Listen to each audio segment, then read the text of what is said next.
बिस्मिल्लाहिर्रहमानिर्रहीम। अस्सलातु वस्सलामु अलैका या रसूल अल्लाह। मैं प्रोफ़ेसर डॉक्टर मोहम्मद अली तिरमिज़ी हूँ, प्रोफ़ेसर ऑफ़ ENT फैसलाबाद। अल्लाह ताला ने हमें मुख्तलिफ़ किस्म के गदूद दिए होते हैं, या उसको हम ग्लैंड्स भी कहते हैं, जो हार्मोन पैदा करते हैं या रतूबत खारिज करते हैं। ये हार्मोन हमारे जिस्म के मुख्तलिफ़ कामों को कंट्रोल करते हैं।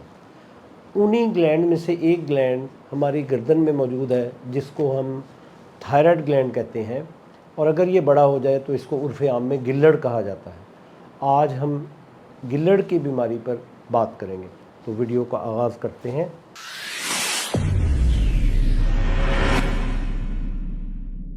गिल्लड़ की बीमारी दो किस्म की होती है।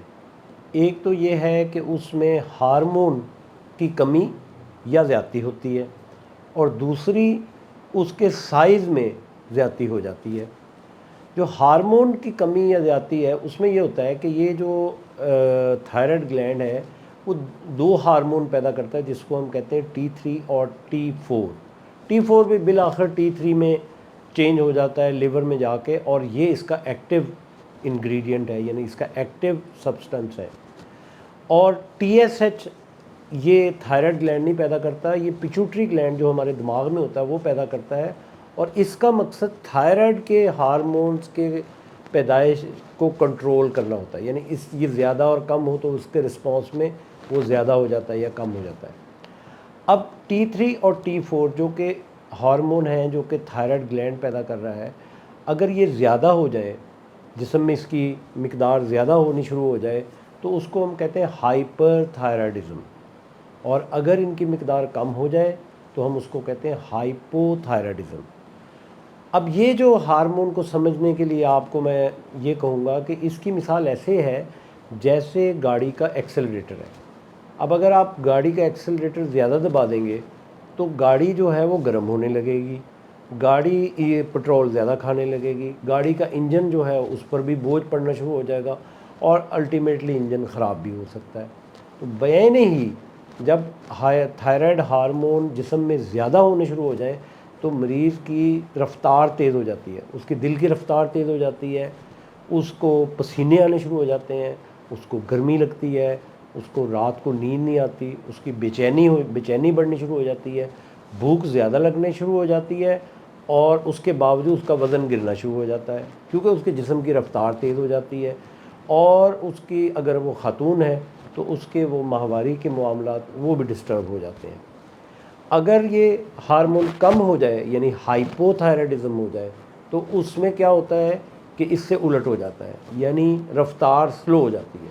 तो मरीज़ का काम करने को दिल नहीं चाहता, हर वक्त लेटे रहने को दिल चाहता है, भूख नहीं लगती लेकिन वज़न बढ़ना शुरू हो जाता है, दिल की रफ़्तार कम हो जाती है, और उसको सर्दी लगनी शुरू हो जाती है। तो और औरत हो तो उसमें वो जो रेगुलर उसकी माहवारी उसमें भी फ़र्क आना शुरू हो जाता है। तो ये हाइपर थायराइडिज़म और हाइपोथायराइडिज़म की अलामात जो हैं, इससे हम अंदाज़ा लगाते हैं कि मरीज़ में ये क्या हो सकती हैं। अब ये जो अलामात हैं ये ऐसी बीमारी में हो सकती हैं जो कि आर्जी है, जैसे किसी मरीज़ में इन्फेक्शन हो जाए, जैसे किसी मरीज़ में ऑटोइम्यून डिसऑर्डर हो जो ठीक हो सकता है, तो फिर हम उसको दवाइयों से उसका इलाज करते हैं, और अल्टीमेटली वो दवाइयाँ भी छोड़ दी जाती हैं। लेकिन ये भी हो सकता है कि ये बीमारी मुस्तकिल हो जाए। अगर मुस्तकिल हो जाए तो हमारे पास ऐसा कोई हल नहीं है कि हम थायराइड ग्लैंड को मजबूर कर सकें कि वो हमारी मर्ज़ी के मुताबिक ग्लैंड अपने हार्मोन पैदा कर सके। तो मजबूरन हमें दवाइयाँ उसके मुताबिक देनी पड़ती हैं। मसलन अगर वो हाइपर है, यानी ज़्यादा पैदा कर रहा है, तो हमें इस तरह की दवाइयाँ जैसे कि नियोमरकज़ोल है वो देनी पड़ती हैं उतनी डोज़ पर जिससे कि T3, T4 और TSH नॉर्मल हो जाए। और मरीज़ को ये गाइड करना पड़ता है कि जब ये नॉर्मल हो जाएगा तो आपने दवाइयाँ नहीं छोड़नी।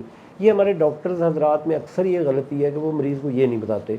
तो जब मरीज़ का वो लेवल नॉर्मल होता है वो दवाइयाँ छोड़ देता है, हालांकि वो तो उसी से ही नॉर्मल हुआ था। जब वो दवाइयाँ छोड़ेगा तो दोबारा वो अलामत ज़ाहिर होनी शुरू हो जाएंगी, तो फिर वो दूसरे किसी डॉक्टर के पास चले जाएगा। और अगर वो हाइपो है तो फिर हमें थायरोक्सिन, यानी यही T3, T4, TSH की अपने पास से टैबलेट फॉर्म में देनी पड़ती हैं, اور اتنی دینی پڑتی، اتنی ڈوز ایڈجسٹ کرنی پڑتی ہے جس سے یہ نارمل لیول پر آ جائے۔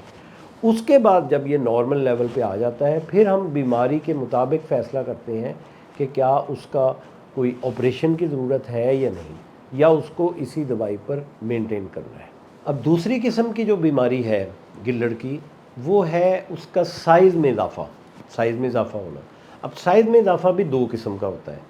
ایک تو یہ ہے کہ وہ اس کی ڈیفیوز انلارجمنٹ ہو جاتی ہے، یعنی سارے کا سارا تھائرائڈ گلینڈ بڑھنا شروع ہو جاتا ہے۔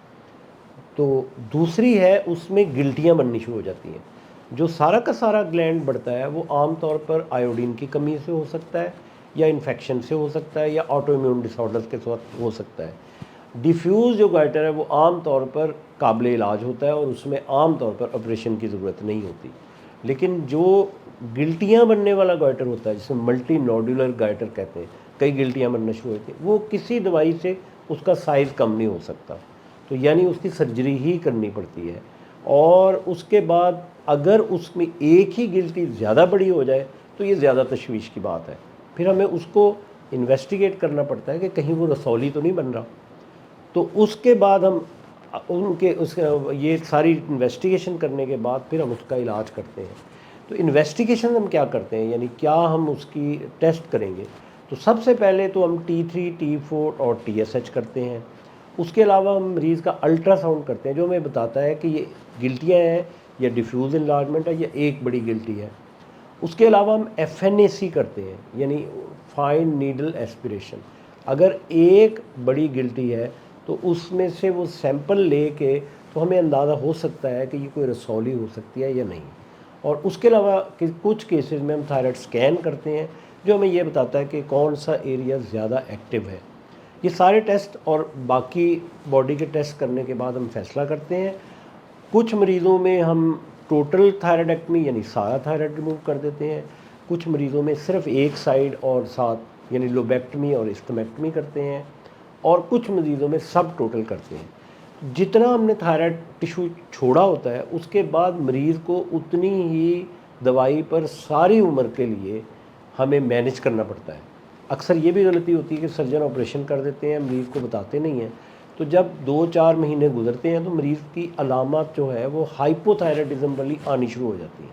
تو ایسے مریض کو پہلے ہی بتانا چاہیے کہ یہ آپ نے لائف ٹائم لینا ہے۔ اگر آپ اس کی کاؤنسلنگ کریں گے تو اس کے بعد مریض جو ہے اس کے لیے مشکلات نہیں ہوں گی۔ تو میں یہی میسج آپ کو دوں گا کہ تھائرائڈ کی بیماری سے خوفزدہ ہونے کی ضرورت نہیں ہے، کیونکہ اکثر اس کی بیماریاں قابل علاج ہیں، اور خاص طور پر اگر اس میں کینسر بھی ہو جائے اور پورا ہم تھائرائڈ نکال دیں تو یہ کافی ہوتا ہے ٹریٹمنٹ۔ لیکن پھر بھی ہم اس کے بعد اور بھی ریڈیشن وغیرہ کنسیڈر کر سکتے ہیں، لیکن اس کا علاج باقی کینسرز کی نسبت کافی آسان ہے اور کافی اس کے رزلٹس بھی بہت ہی حوصلہ افزا ہے۔ تو اس لیے اس سے گھبرانے کی کوئی ضرورت نہیں ہے، لیکن اگر آپ کو تھائرائڈ کا پرابلم ہے تو آپ کو کسی کوالیفائڈ اسپیشلسٹ سے اس کے بارے میں رائے لینی لازمی ہے۔ تو میرا خیال آج کی ویڈیو آپ کے لیے بہت معلوماتی ہوگی۔ تو اگلی ویڈیو تک کے لیے خدا حافظ۔